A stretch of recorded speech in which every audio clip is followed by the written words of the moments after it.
예수님의 생애 제2차 갈릴리 사역. 오늘은 괜찮아요. 나인성 과부의 아들에 대한 이야기를 살펴보겠습니다.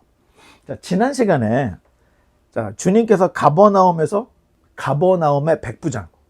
가버나움에 누가 있었죠? 세리마태가 있었잖아. 왜냐? 가버나움이 경계였거든. 동서의 경계였기 때문에 거기에는 그 시리아를 담당하는 세관이 있었어. 그 세관 직원이 마태였던 거예요. 그리고 그 가버나움과 그 주변, 요 지금 갈릴리 주변 그 위쪽에 이쪽이 서쪽이지? 북서쪽에 요쪽에 그 가버나움이 있었던 거예요. 근데 요 길이 사실 그 유대 땅에 여러 길이 있어요. 해변로가 있고 족장도로가 있고 계곡로가 있고 뭐 왕의 대로가 있고 여러 길이 있는데 이 길들이 다 어디에서 만나냐? 가버나움에서 만나. 그래서 가버나움을 통과해서 다메섹으로 갑니다. 그러니까 굉장히 교통의 요충지였기 때문에 가버나움은 되게 중요해요. 그리고 제가 나사렛과 가버나움을 좀 비교를 해줬어요. 그렇죠? 나사렛은 회당이 하나밖에 없었어요. 그런데 가버나움은 회당도 많았고 꽤 유명한 그 랍비들도 많이 배출한 그런 그 대도시였다. 이런 이야기들을 여러분에게 과거에 했었는데 어떻게 처음 듣는 얼굴로 이렇게 다 쳐다보고 있어. 자, 뒤로 다시 가겠습니다. 자, 예수님께서 이제 갈릴리 남쪽에 있는 나인성에 들어가셨는데 한번 읽어보겠습니다. 그 후에 예수께서 나인성으로 가실새 제자와 많은 무리가 동행하더니, 자, 다시 넘겨주세요. 자, 나인이 여기 있습니다. 나사렛은 여기 있죠? 나사렛보다 더 밑에 있는 게 나인입니다. 자, 이 나인이라는 성은 갈릴리 호수, 이 갈릴리 호수부터 한 6마일 정도가 되고, 그 다음에 예수님께서 가셨던 이동 경로를 볼 때는 이쪽 가버나움에서 그 북쪽이에요. 이 갈릴리 호수의 북쪽 지역에 가버나움이 있어요. 이쯤에. 그러니까 여기서부터 여기까지 가 있기 때문에 여기는 하루거리예요. 하루거리. 그러면 하루거리 정도가 된다고 그러면은 가까운 거리예요? 안 가까운 거리예요? 하루거리. 가버나움에서 가나도 하루거리라고 그랬죠? 6시간 정도 걸린다고. 그럼 더 멀어요, 여기는. 그러니까 이 꽉 찬 하루거리 정도 된다. 거리가 멀다는 거예요. 그런데 굳이 예수님이 사실 나사렛 그 이하로는 가실 필요가 없어요. 사역이 중요 도시가 아니기 때문에. 근데 굳이 하루길을 걸어서 이 나인까지 가셨던 이야기를 하는데, 자, 나인이라고 하는 말은 사랑스러운, 즐거운 이런 뜻을 가지고 있어요. 그러면 나인이라는 그 동네의 이미지가 어때요? 이름만으로도 사랑스러운 또는 뭐 즐거운, 그러니까 유쾌하고 좋은 동네의 이미지를 갖고 있는 동네예요. 자, 여기에 예수님을 따르는 동행들이 있었는데 누가 예수님을 따랐죠? 날 보지 마. 뒤로 가야 되겠네. 뒤로? 예, 누가 예수님을 함께 따라서 동행을 했죠? 제자와 무리가 따랐다는 거예요. 자, 그런데 참 재미있는 게 제자와 무리가 뭐 같은 뭐 사람들이겠지 하고 생각하는데 누가는 이거를 분리를 했어. 그래서 헬라어로 제자를 마테테스라고 하고 이 그냥 군중들, 무리들을 오클로스라고 합니다. 근데 구분을 해서 굳이 예수님을 따르는 두 부류가 사람이 있었는데 동행하는 제자 그룹이 있었고 일반 무리들이 있었다. 이거 구분을 해서 얘기를 하는 거예요. 자, 예수님을 따르는 이들 중에는 예수님의 가르침을 받고 예수님의 제자가 되려고 했던 자들이 있었다는 거예요. 그게 마테테스예요. 그러면 그냥 휩쓸려가지고 예수가 지금 막 기적을 일으키고 뭔가 하니까 뭔가 신기한 일이 있으려나 보다. 그리고 잘 따라다니면 뭐가 좀 있으려나 보다 하고 그냥 막 그때 당시에는 지금은 여러분 대도시 되면서 다들 바쁘게 살죠. 9 to 5 하루에 8시간이면 여러분 출퇴근 시간까지 합치면 적어도 9시간, 10시간이에요. 그렇죠? 하루에 가장 좋은 시간을 여러분들은 밖에 나가서 거의 9시간에서 10시간 있다가 들어오는 거예요. 자, 그런데 이때 당시에 사람들은 농사도 짓고 양도 키우고 이러는데 일이 없는 날이 더 많습니다. 그러니까 더 굶는 날이 많겠죠.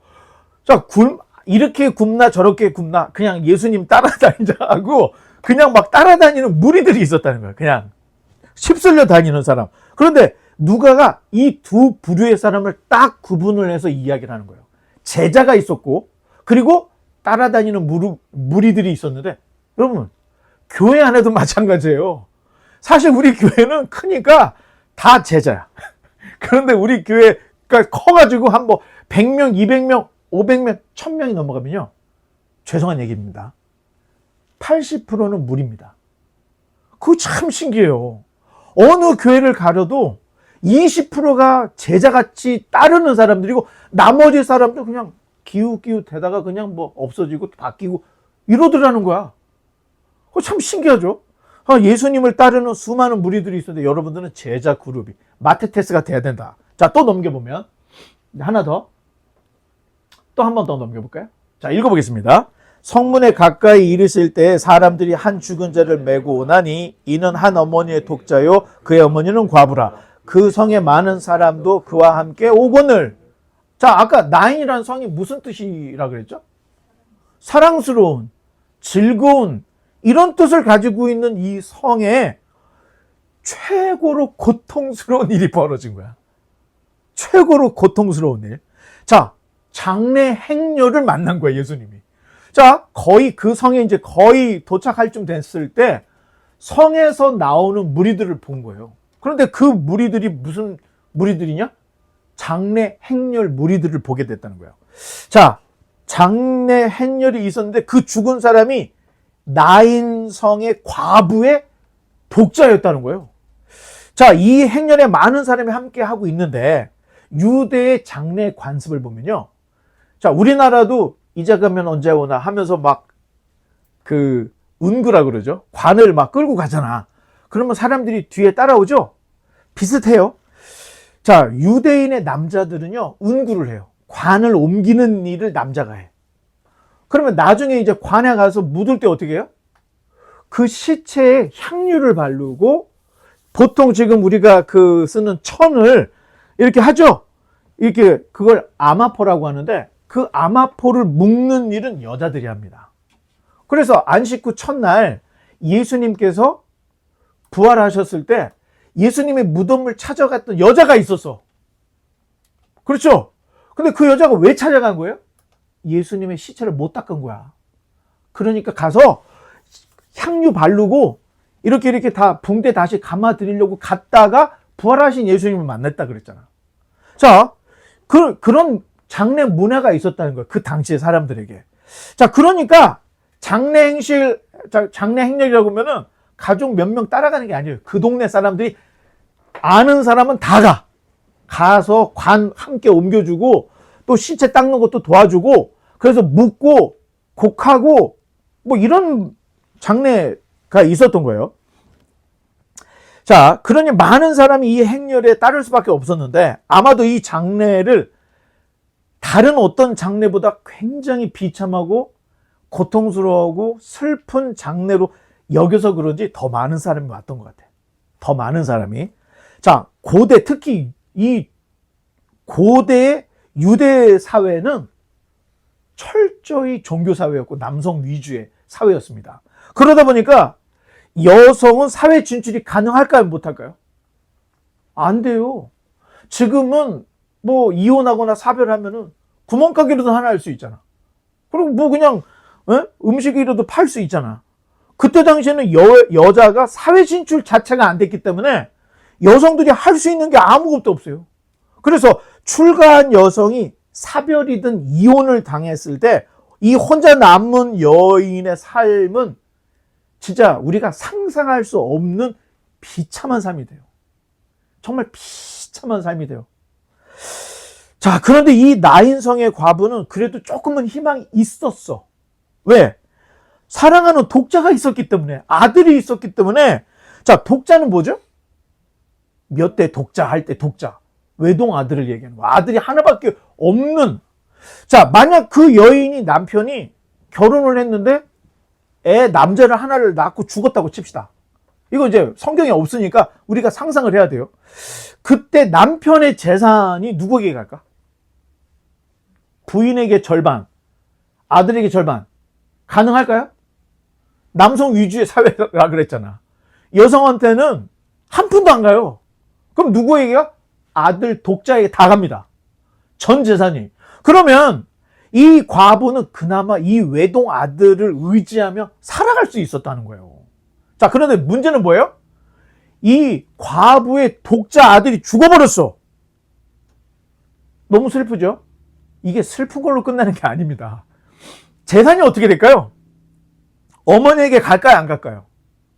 다른 친척들에게 가는데 아버지의 큰아버지 내는 작은아버지, 그걸로 다 가는 거예요. 엄마에게는 안 가. 그러면 여성의 삶은 어떻게 될까요? 진짜 너무 비참한 거예요. 오갈 데도 없고 둘 중에 하나야. 식모나 노예로 팔려가든가 몸을 파는 수밖에 없는 거예요. 고대 당시의 여성들의 삶이 이랬다니까요. 그러니까 남자가 두들겨 패도 집을 안 나가. 나가면 끝장이란 걸 알기 때문에. 또 그걸 아는 남편들은 네가 나갈 수 있겠어 하면서 매일 날 두들겨 패. 이거 절대 안 되는 거죠. 자, 여성이 남사보다는 물리적으로 힘이 약해요. 그렇죠? 하지만 섬세해. 하나님이 남자와 여자를 만들고 둘이 한 가족을 이루라고 할 때에는 서로가 보완을 해줄 수 있기 때문에 그런 거예요. 그렇기 때문에 남자가 더 높거나 여자가 더 높은 그런 건 있을 수가 없다는 거예요. 서로 보완 관계이기 때문에.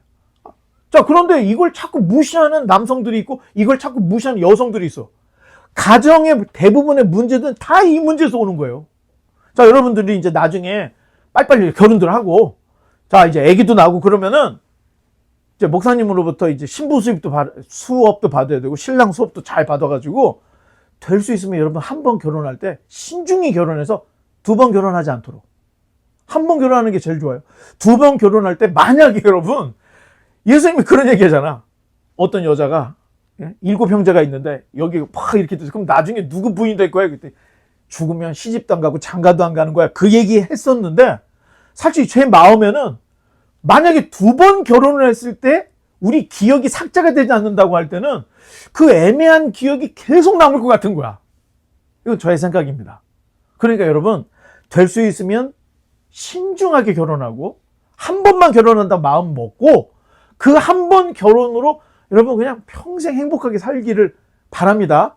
자, 그런데 사별일 때는 제가 좀 부탁을 드립니다. 여러분, 이 삶이 혼자 사는 건 너무 힘들어요. 그래서 나의 생각, 이것도 나의 생각이야. 부모님이 젊으신데 혼자 살아? 여러분, 빨리 결혼시켜드리는 게 좋습니다. 그게 효자고 그게 효녀예요. 생각해봐요. 혼자 있으면 뭐해? 자기들은 게임이라도 하지. 그렇잖아.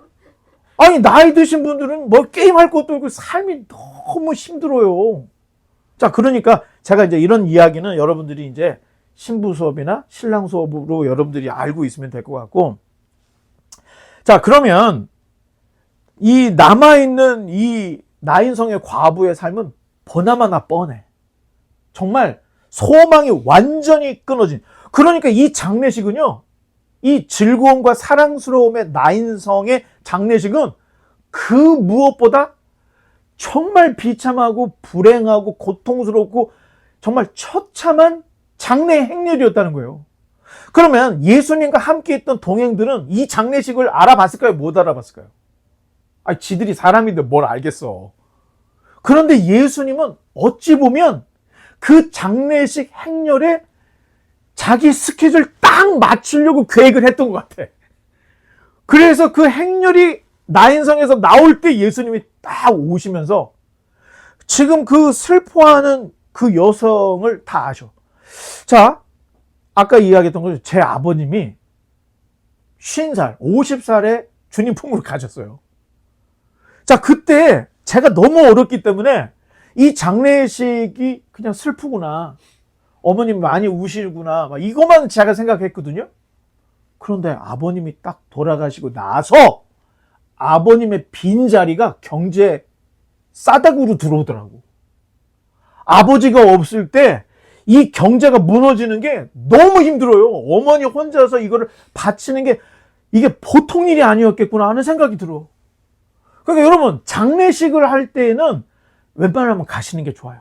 가서 위로해주고, 여러분들 돈이 없지만 다 탈탈 털어서 부조금도 하고 힘내시라고 하고, 왜? 장례식 끝난 이후에 그 장례식으로 인해서 가족 구성원 중에 한 명이 없어서 닥칠 그 경제적인 위기는 사실 장례의 슬픔보다 더 클 때가 있어요. 때로는요, 제가 아는 분들은 자기 하던 기업이 날아가고 집이 다 날아가고 막 풍지박살이 나는 것들을 경험하고 그 고통 속에서 장례식보다 더 큰 고통을 겪는 사람을 너무 많이 봤는데, 지금 이 여인이 딱 그럴 지금 위기였다는 거예요. 예수님이 그걸 아시고 가셨는데, 아마 주님께서도 이런 사실을 잘 아시고 계셨을 거라고 생각해요. 자, 그래서 넘겨보면 13절 시작. 주께서 과부를 보시고 불쌍히 여기사 울지 말라 하시고. 자, 옆에 있는 사람은 두들기면서 울지 마. 자, 빨리 해. 다음마디 해. 이런 위로는요, 5번, 10번을 해도 많은 게 아니야. 수시로 해야 돼. 일주일 동안 잘 지냈냐? 한 주일 동안 회사 다니고 학교 다니고 힘들었지? 등 두드려주고 울지 말라고 하고, 기인한테 빨리 울지 말라고 해. 저기 우리 너무 오늘 많이 울었잖아. 그렇지. 기현이도 많이 울고.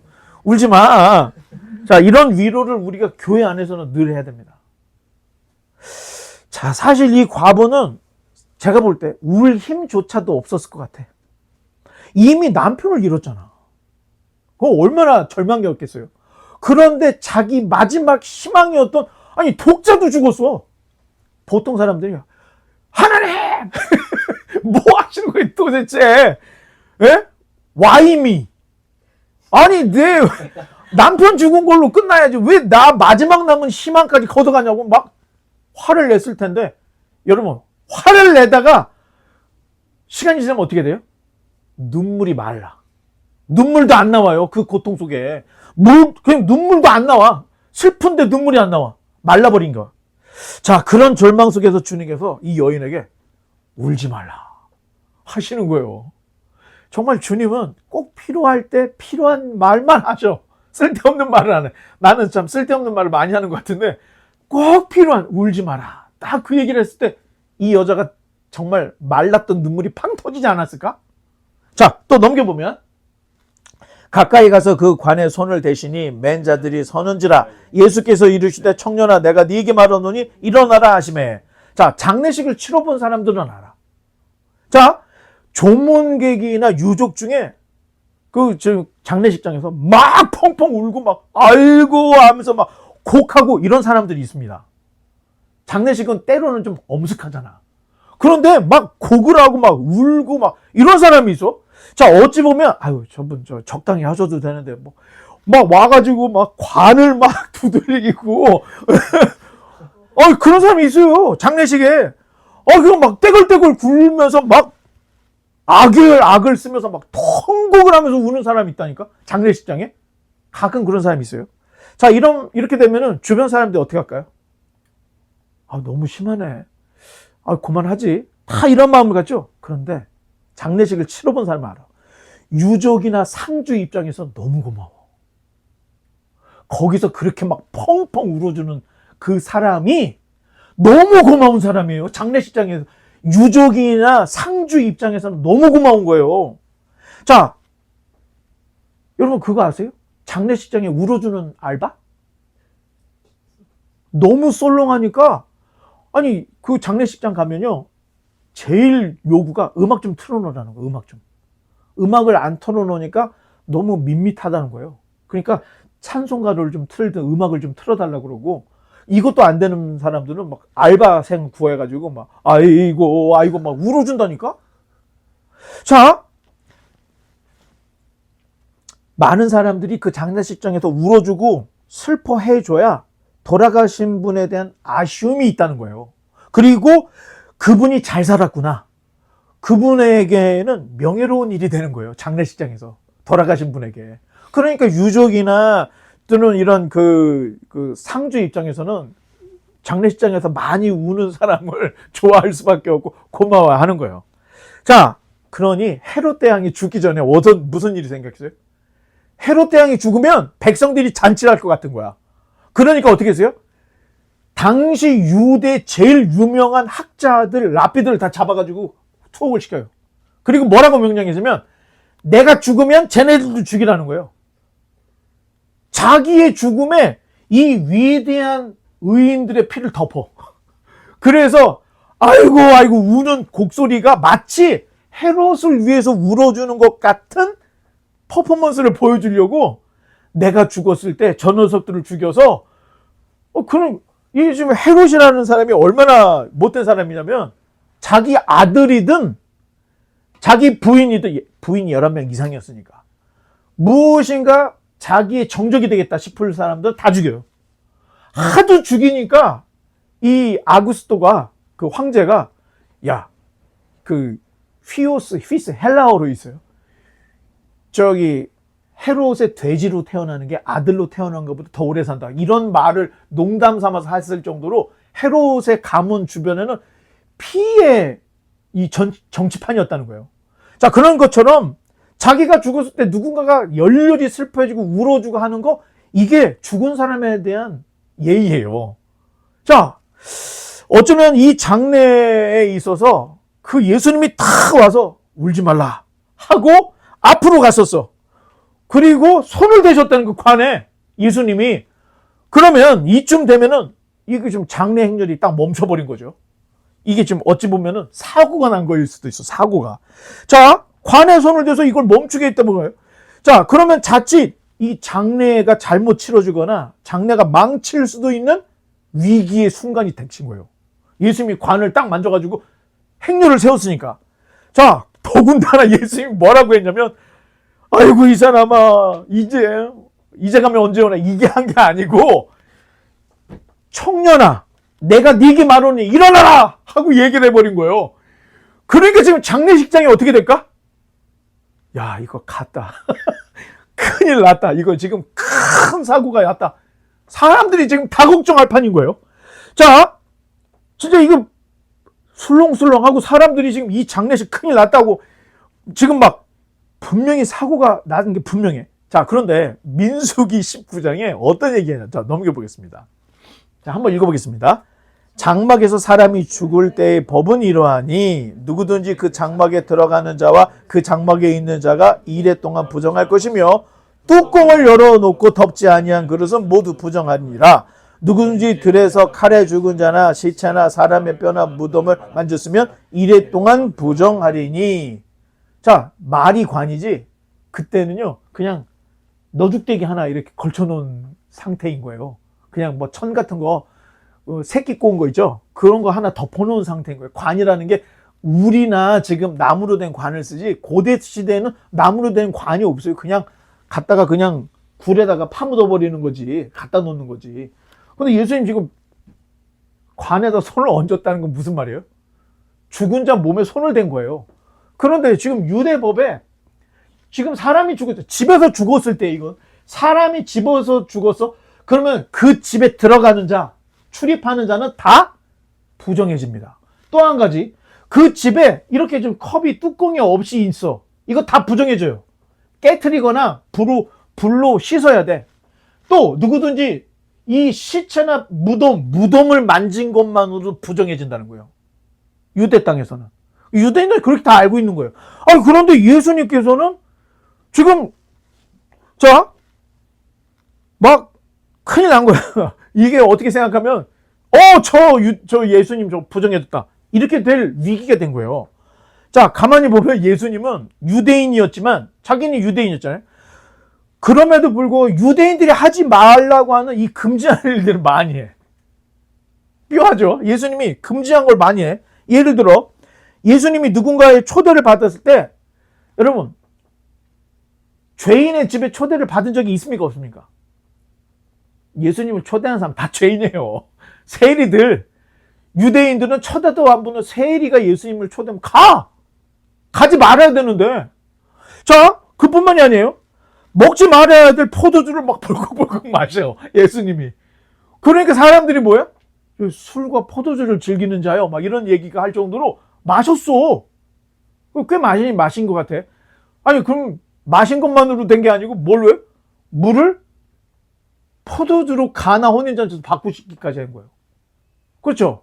그러니까 예수님 믿어도 포도주 술 먹어도 되나 보다. 이 얘기가 아니에요. 더 중요한 건 제가 항상 말하는 것은 될 수 있으면 안 마시는 것도 괜찮아. 더 좋아. 왜? 여러분 신문지상이나 뉴스에 나오는 잘 나가던 사람이 한순간에 나락으로 떨어진 뭐예요? 음주운전하다가 걸렸다. 뭐 이런 거. 하도 이런 일이 있어서 아예 안 마시는 게 좋을 수도 있어요. 그런데 또 다른 면으로 보면은 술은 그 축제에서 우리의 기분을 좋게 하는 거라고 시편에도 나와 있어요. 그러니까 이거는 각자 판단해요, 여러분들이. 제가 뭐 술을 마셔라, 마시지 말라 이런 얘기는 제가 단 여러분들이 세례할 때 서약을 합니다. 두 번째, 여러분 술을 먹던가 안 먹던가 이것보다 더 중요한 거는 성경과 신앙생활을 어떻게 하냐가 더 중요한 거예요. 그러니까 술을 먹고 안 먹고가 신앙의 기준은 될 수 없다는 걸 얘기하는 거예요. 그러니까 이런 것들은 여러분들이 알아서 잘 판단을 하시기를 바라는데, 아니 예수님은 하지 말아야 될 것들을 많이 한 것 중에 문둥병자의 몸에 손을 대. 문둥병자는 감염을 될 수 있기 때문에 부정한 거예요. 그런데 예수님이 문둥병자 몸에 손을 대는 거예요. 자, 가만 보면 예수님도, 야, 죄송합니다, 약간 꼴통짓을 많이 했던 거야. 먹지 말아야 될 막 술도 막 마시고 술도 만들고 부정한 데를 막 가고, 가지 말아야 돼, 만나지 말아야 될 사람도 막 만나. 자, 그런데 놀라운 것은 물로 포도주는 일반 사람들 할 수 없는 일입니다. 그렇죠? 그런데 예수님 물을 포도주로 만들어요. 그리고 문둥병자는요, 지금도 고치기 힘든 병이에요. 그런데 예수님이 그 문둥병자의 몸에 손을 댔더니 오히려 예수님이 문둥병을 옮거나 예수님이 부정해지는 것이 아니라 예수님이 손을 댄 그 손 댄 순간에 부정이 정으로 바뀌어요. 그러니까 예수님 뭐래요? 문둥병자에게, 야, 너 가서 제사장에게 네 몸 보여. 그리고 제물을 하나님께 드려. 왜? 문둥병 걸린 사람이 치료를 되면요, 제사장한테 가서 확인을 받습니다. 그러면 제사장이 소 한 마리 아니면 양 한 마리 네 수준에 맞게 하나님께 드리면 공식적으로 이 사람은 사회에 들어올 수가 있는 거예요. 문둥병에서 완전히 치유가 된 선언을 받은 사람이 돼. 자, 그런 것처럼 예수님은 하지 말아야 될 것을 했지만 그 예수님의 능력이 오히려 부정한 것을 정하게 바꿔버리더라는 거예요. 그게 다르다는 거예요. 자, 이번에도 관에 손을 얹었어. 그럼 예수님이 부정해지는 거죠. 그런데 부정해지기는커녕 넘겨보면 읽어봤습니다.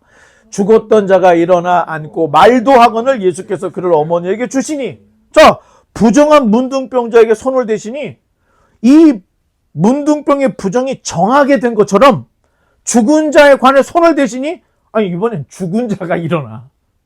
그리고 말도 하더라는 거예요.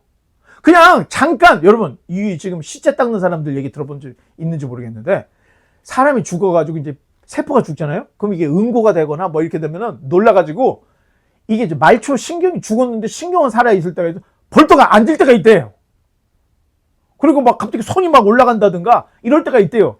그러면 보통 사람들 뭐야?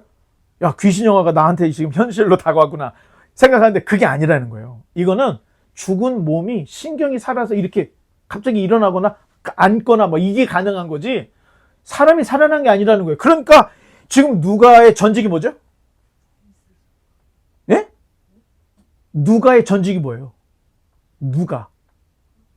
의사잖아. 의원 누가의 전직이 의사였던 거야. 그러니까 여기서 죽었던 자가 일어나 앉다 거기서만 끝난 게 아니라 말도 하더라 라고 얘기하는 거야. 지금 잠깐 일시적으로 빨딱 깬 게 아니라 살아났다. 그러니까 뭐를 해요? 말을 했다는 거예요. 지금 여기가 어디죠? 하면서 왜 이렇게 사람들이 많죠? 뭐 이런 말을 했다는 거예요. 자, 예수님의 기적 중에 최고의 기적은 당연히 죽은 자가 살아나는 거예요. 자, 복음서에 그렇게 죽었다 살아난 사람들이 곳곳에 있어, 성경에. 자, 죽었다가 살아나면 사실 그 전에 있었던 불치병을 고치는 거, 실패한 인생을 회복시켜주는 거, 이건 아무것도 아니라는 거예요. 자, 예수님이 귀신을 쫓아? 예수님이 불치병을 고쳐? 이거는 전초정에 불과하다는 거예요. 예수님은 아예 사람이 죽은 것을 살려낸 분이라는 거예요. 자, 살아난 사람이 있죠. 누구. 오늘 읽었던 나인성의 과부의 아들, 또 나사로, 또 야이로의 딸. 자, 대표적인 사람이 요 세 사람이 나오죠. 자, 주님은 죽은 자를 살릴 수 있는 분임을 곳곳에서 말해주므로 예수님이 일으키는 기적은 우연이 아니었다는 거예요. 죽은 사람을 살릴 정도인데 병이야 문제겠냐? 이런 이야기를 지금 해주고 있는데, 앞으로 주님께서도 죄와 사망의 권세를 끊고 자기 자신이 죽었다 부활할 것이라는 것을 여러 사람의 예수님께서 죽은 자를 살려주시는 그 사역을 통해서 이제 예수님도 죽었다 부활하실 거라는 것을 암시적으로 보여주고 있는 이런 그 사건들이 있다는 겁니다. 자, 또 넘겨보면 읽어보겠습니다. 시작. 모든 사람이 두려워하며 하나님께 영광을 돌려 이르되 큰 선지자가 우리 가운데 일어나셨다 하고 또 하나님께서 자기 백성을 돌아보셨다 하더라. 자, 나인성 과부의 아들을 살리신 사건은 좀 특이해요. 왜? 자, 가버나움의 백부장의 하인은 어떻게 고침받았죠? 백부장이 그 유대인들보다도 어떤 유대인들보다 뛰어난 믿음을 가지고 있었던 거야. 저도 남의 수하에 있어서 가라면 가고 오라면 옵니다. 예수님께서 오시지 말고 그냥 말씀만으로 고쳐주셨던 예수님이 야, 내가 이스라엘에서 이만한 믿음을 본 적이 없네 하면서 고쳐줬잖아. 자, 백부장의 하인은 백부장의 믿음으로 고쳐진 게 분명해. 자, 그런데 나인성 과부는 어때요? 성경에 어떤 선한 행위를 했다든가, 이 나인성 과부의 믿음이 좋다든가 이런 게 있어요, 없어요? 그냥 불쌍했다. 그냥 불쌍했다는 거예요. 울고 있고 지금 독자의 아들, 과부의 독자가 죽은 이 사실을 예수님이 알고 오신 거예요. 그냥 불쌍한 거예요. 이 여자는 아무것도 할 수 있는 능력이 없는 여자. 그냥 불쌍해. 자, 그러나 이 기적은 구약의 엘리야와 엘리사를 연상시킨다는 거예요. 엘리야와 엘리사. 자, 나사렛에서 예수님이 설교를 하다가 배척을 당했죠. 의원아 너나 고쳐 막 그러면서, 그랬더니 예수님이 선지자가 자기 고향에서 높임받음이 없어 막 이런 얘기하면서, 그러니까 예수님이 엘리야와 엘리사 이야기를 꺼내면서 공격을 했더니 나사렛 사람들이 공사 중에 있는 낭떠러지로 예수님 밀고 가서 예수님을 떨어뜨려 죽이려고 그랬잖아. 그때 예수님 벌떡 일어나갖고 그냥 나가버렸어. 자, 그랬대 가버나움으로 이사를 온 겁니다. 그래서 아니, 나사렛 사람들하고 관계가 완전히 깨져버린 거야. 나사렛에서 그런 일이 생겼는데 어떻게 나사렛에서 살겠어요? 그러니까 가버나움으로 아예 자리를 옮기셨던 이야기를 하는데, 그때 엘리야와 엘리사 이야기할 때 시돈 땅의 사렙다 과부에게만 엘리야가 갔다는 얘기를 했고, 그 다음에 이스라엘에도 수많은 나병 환자들, 문둥병자가 있었는데 수리아 사람 나만만 엘리사에게 고침받았다. 예수님이 그런 얘기를 했던 거예요. 자, 그러면 엘리야와 엘리사를 언급하시면서 실제적으로 엘리야와 엘리사가 행한 유사한 기적을 예수님이 일으키시는 거예요. 한번 넘겨볼까요? 자, 구약에서 죽은 아들을 되돌려받은 두 여인이 있어요. 여러 여인이 있겠지만 하나는 사르밧 과부인데, 여기 사르밧 또는 사렙다라고 되어 있죠. 자, 여기 지금 왜 두느냐? 사르밧은 히브리어, 사렙다는 헬라어예요. 그 차이가 있어요. 같은 지역을 언어 차이로 인해서 이렇게 부를 수 있는데, 이 사렙다는 시돈과 두로 사이에 있는 이 지역을 이야기하는 겁니다. 이 지역을. 자, 그리고 지금 나인성은 여기죠. 이 나인성 주변에 이제 뭐 또 수넴이라는 지역이 있어. 수넴. 자, 거기서 어떻게 수넴 여인이 죽은 아들을 또 돌려받게 되는 일들이 있어요. 이 두 사건에서 사르밧 또는 사렙다, 여기는 이방 땅입니다. 그러면 수넴은 나인과 같은 이 갈릴리 남부에 있는 요런 조그만 그 도시였는데, 이 두 지역이 모두 다 남왕국 땅이 아니라는 거예요. 이게 지금 경계가 이건 지금 여기가 살렘이라고 돼 있고, 이제 뭐 여기 에논이고요. 에논이 세례 요한이 예수님을 피해서 자기가 세례를 줬던 곳이 에논이고, 여 밑에 내려가야 남유다가 있는 거예요. 그런데 지금 나인뿐만 아니라 수넴, 사렙다, 이 지역이 다 지금 그때 당시에 고대 시대에는 북이스라엘 땅이었고, 엘리야와 엘리사는 남쪽에서 사역하던 선지자들이 아니었다는 거예요. 북쪽에서 사역하던 사역자들이었다는 거예요. 자, 이거 굉장히 중요합니다. 왜냐? 지금까지 지금 우리가 여태까지 살펴본 것은 지금 예수님께서 잃어버린 백성을 찾으러 왔다고 그랬어요. 그래서 잃어버린 백성 외에는 보냄받지 않았다 이런 얘기를 하셨고, 예수님이 제자들을 갈릴리의 베스다 출신, 갈릴리 출신으로만 뽑았던 거야. 그리고 예수님께서 거의 공생의 사회가 3분의 2는 다 갈릴리 지역에서 활동하셨어요. 그리고 성경에서는 이 갈릴리를 이방의 갈릴리라고 표기를 하고 있어요. 왜냐? 북왕국 시대가 저물었을 때 아시리아가 무슨 정책을 폈죠?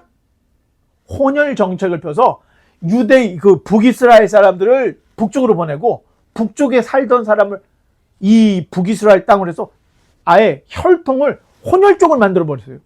자, 그때 유다 사람들은 무슨 생각을 했냐면, 이거 봐, 저 북쪽 땅은 이제 더 이상 이스라엘이 아니야. 그래서 갈릴리를 이방의 갈릴리라고 했던 거예요.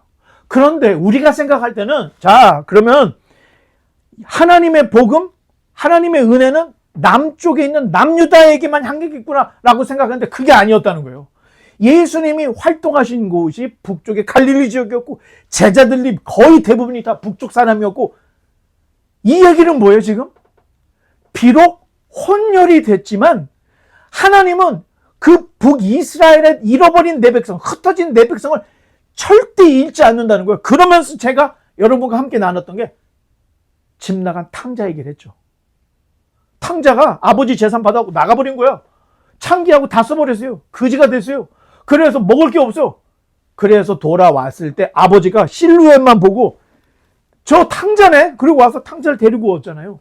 그리고 소를 잡고 막 이런 얘기를 해주는데, 예수님의 사역과 탕자 비유가 평행을 이루고 있다는 거예요. 그래서 유대인들, 특히 남쪽에 있는 유대인들은 예수님의 사역을 이해를 못하는 거예요. 아니, 저것이 선지자라고 하면서 왜 예루살렘에 안 오는 거야? 왜 예루살렘에서 꽝 터뜨리지 않고 북쪽으로만 돌아다니고 있는 거야? 그 이유는 지금 하나님의 마음에는 잃어버린 내 백성을 되찾고자 하는 그 열정이 예수님의 어떤 사역을 통해서 다 드러나고 있다. 자, 이런 걸 볼 수가 있는데, 자, 누가는 청년아 내가 네게 말하는 일어나라, 그 외침은 사실 나인성 과부의 아들에게 하는 것이 아니라 잃어버린 독자와 같은 내 백성을 향해서 희망을 잃어버리고 죽음의 문턱에 있는 자기 백성들에게 청년아 일어나라고 하는 건, 내 백성아 일어나라, 다시 일어나서 내게 돌아오라, 이렇게 하는 하나님의 손짓을 이 투영을 한 말씀이라는 거예요. 자, 신앙적으로 이렇다 할 반응도 없었고 뭐 볼 것도 없는 이 여인을 예수님이 그냥 불쌍히 여겼다는 거예요. 이스라엘은 볼 게 없어요. 이스라엘은 하나님께 은혜 받을 만한 게 없어. 집 나간 탕자와 같은 자들이니까. 그런데 그 아버지가 탕자가 언제 올지를 매일매일 서서 먼 산을 바라보고 있는 그 마음이 하나님의 마음이라는 것을 보여주고 있는데, 사실 여기서 청년아, 이 청년은 잃어버린 내 백성아 다시 돌아와 하는 손짓과 같다는 거예요.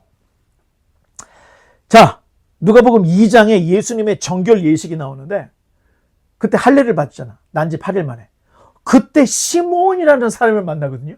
근데 이 시몬이라는 사람이 예수님에 대해서 이런 예언을 합니다. 넘겨보면, 자, 한번 읽어보겠습니다. 시몬이 아기를 안고 하나님을 찬송하여 이르되, 주제여 이제는 말씀하신 대로 종을 평안히 놓아주시는도다. 내 눈이 주의 구원을 보았사오니 이는 만민 앞에 예비하신 것이요 이방을 비추는 빛이요 주의 백성 이스라엘의 영광이니이다 하니. 자, 이 땅에 오신 예수님이 이스라엘의 영광이 된다는 거예요. 자, 예수님은 흩어진 이스라엘 양을 찾아 부르시고 다시 모으고 새롭게 하실 참빛이 메시아였는데, 시몬이 예언했던 그대로 북쪽에 가서 잃어버린 이방화된 내 백성들을 불러오는 일을 북쪽의 제자들, 어부들 출신을 봐서 사람을 낚는 어부가 되게 하리라. 다 맞는 이야기를 하고 있다는 거예요. 사실 이런 것들 배경을 모르고 성경을 읽으면요, 예수님이 갈릴리 바다에서 물고기를 잡게 하셨네, 헛다리를 보는 거예요. 이게 수박의 겉핥기를 보는 거예요. 그런데 구약의 역사를 알고 하나님의 심정을 알고 예수님의 사역을 알면 이런 것들이 보이기 시작한다는 거예요. 여러분, 드라마를 볼 때는 눈물을 흘리는데 성경을 볼 때 눈물이 안 나와. 왜 안 나온다 그랬죠? 이해가 안 되니까. 주인공의 마음이 이해가 안 되니까. 그런데 이런 것들을 알고 성경을 보고 예수님의 걸음을 보면요, 그 걸음 속에서 누구를 만났을 때 울지 말라 할 때 그 마음이 느껴져야 된다니까. 청년아, 내가 네게 일어나 할 때 그 일어남이, 여러분이 성경 읽다가 무릎을 책상을 치고 펄떡 일어나는 이런 거 알면 알수록 이게 보여진다는 거예요. 자, 17절 넘겨보겠습니다. 예수께 대한 이 소문이 온 유대와 사방에 두루 퍼지니라.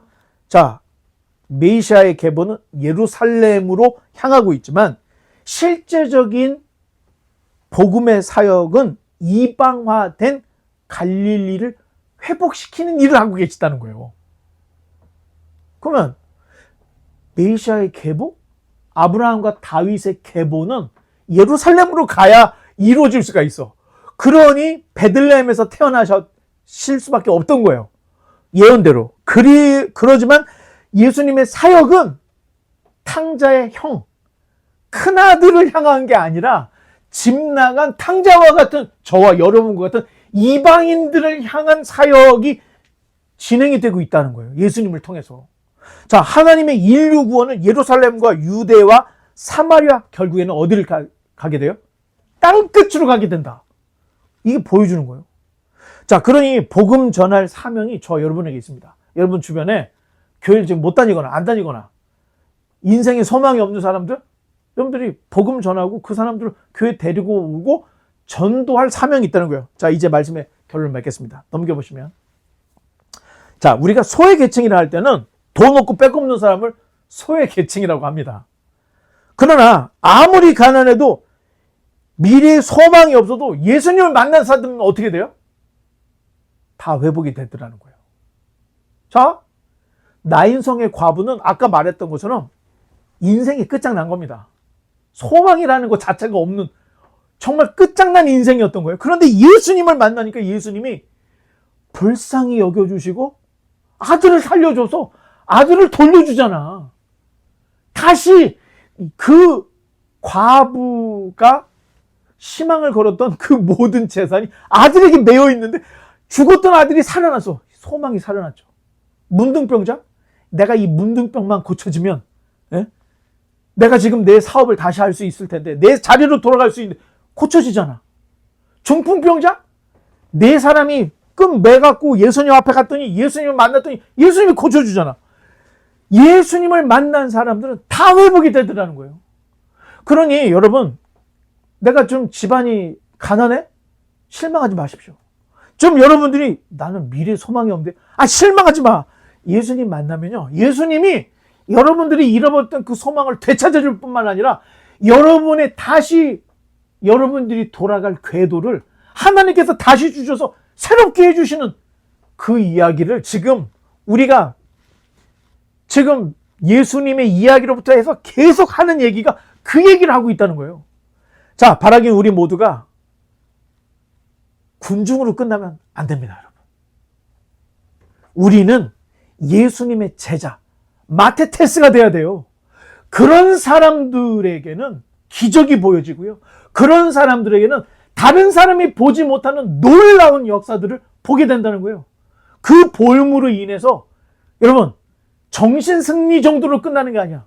내 삶의 환경이 바뀌고 내 인생이 바뀜으로 인해서 예수님을 만나서 삶이 회복되는 놀라운 역사들이 다 생기는데, 바라기는 우리 모두가 그러한 경험, 그러한 회복을 할 수 있는 저와 여러분 되시기를 주님의 이름으로 간절히 축원합니다.